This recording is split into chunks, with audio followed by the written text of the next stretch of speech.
3, 2, 1 قابل احترام جج صاحبان، سامعین کرام، جملہ شرکائے مقابلہ، زیر بحث قرارداد سیاست کا مذہب اور مذہب کی سیاست موضوع چونکہ دو حصوں پر مشتمل ہے اور دونوں حصوں کے دو پہلو ہیں، تو سب سے پہلے موضوع کے پہلے حصے سیاست کا مذہب کیا ہے اور کیا بن چکا ہے وہ سمجھ لیتے ہیں۔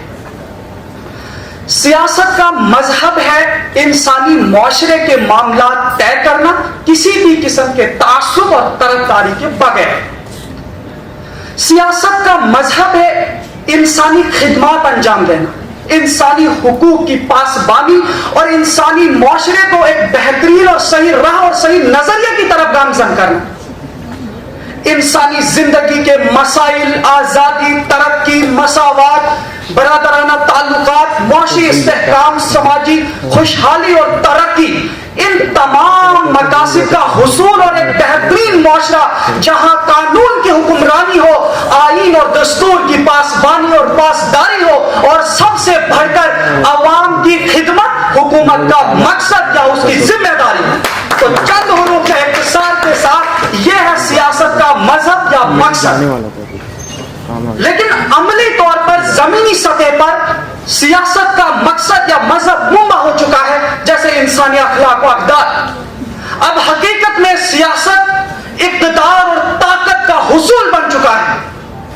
اب عملی طور پر غلبہ حاصل کرنے کا ذریعہ اور انسانی زندگی پر قابو کرنے یا کنٹرول کرنے کا آلہ بن چکی ہے۔ اب سیاست فرقہ واریت، فسادات، لا قانونیت، معاشی استحصال، سماجی تفریق اور تاریخی حقائق پر لڑنے جھگڑنے کا نام بن چکی ہے۔ اب سیاست کا مقصد، مرکز اور منبع سوائے اقتدار اور طاقت کے حصول کے علاوہ ہم کو کچھ اور نظر نہیں آتا۔ اب سیاست ہمارے یہاں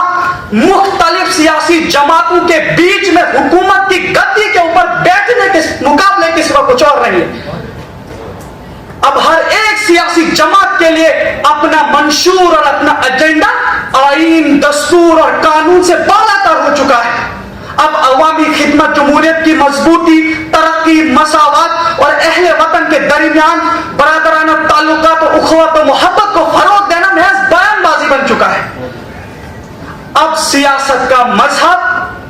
مختلف سیاسی جماعتوں کے کارکنوں کی بحث کے بیچ میں اور میڈیا پر چیختے چلاتے اینکروں کی چہمگوئی کے بھی گم ہو چکا ہے، جس کی تلاش ہمیں نظر نہیں آتی۔ مگر مجھے خوشی ہو رہی ہے کہ اس مقابلے کے ذریعے جس میں کہ یہ موضوع زیر بحث لایا گیا کہ دوبارہ سے سیاست کے مذہب جو مخمن تھا اسے باہر نکالنے کی کوشش ہو رہی ہے۔ وقت کی قلت کو پاس رکھتے ہوئے مجھے فوراً موضوع کے دوسرے پہلو کی جانب روشنی ڈالنی ہوگی،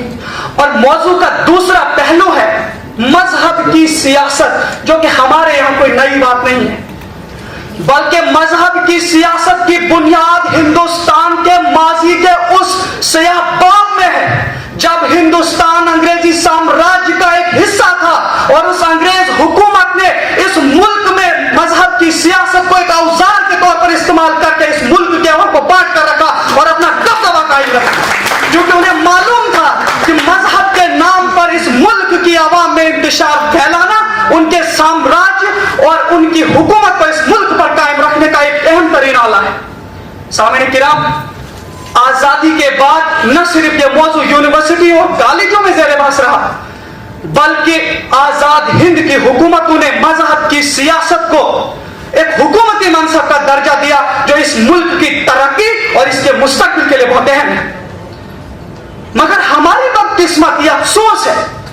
کہ جس مذہب کی سیاست کا استعمال ہندوستان کو غلام بنا کر رکھنے والے انگریزی حکومت نے کیا، آزادی کے بعد خود ہمارے چنے ہوئے سیاست دانوں نے اقتدار اور حکومت کی گدی سے چپٹے رہنے کے لیے اسی گندی اور گلی اسٹریٹجی آلے کا استعمال کیا۔ سامعین کرام، آزاد ہند میں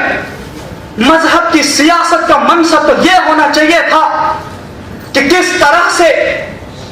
جو ہندوستان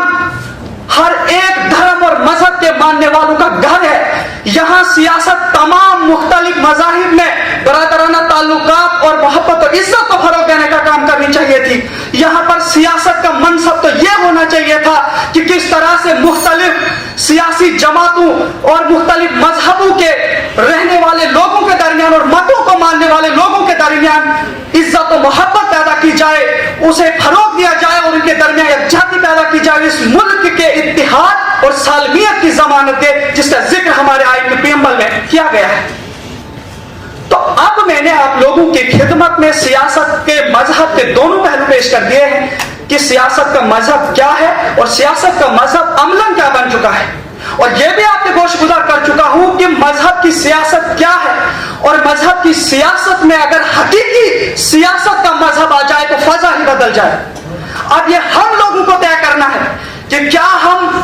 سیاست کے اس مذہب کو چننا چاہتے ہیں جو ہمارے آئین کے مطابق اور قانون کی حکمرانی کے مطابق ہے، جس کے تحت سیاست ایک انسانی خدمت کا آلہ بن جاتی ہے، یا ہم سیاست کے اس مذہب کو چننا چاہتے ہیں جو ہمارے آئین کے برعکس ہو۔ وقت کی قلت کا پاس رکھتے ہوئے میں اس سے زیادہ بڑھ نہیں سکتا۔ آخر میں اس اشعار کے ساتھ رخصت چاہوں گا کہ مذہب نہیں سکھاتا آپس میں بیر رکھنا، ہندی ہے ہم وطن ہے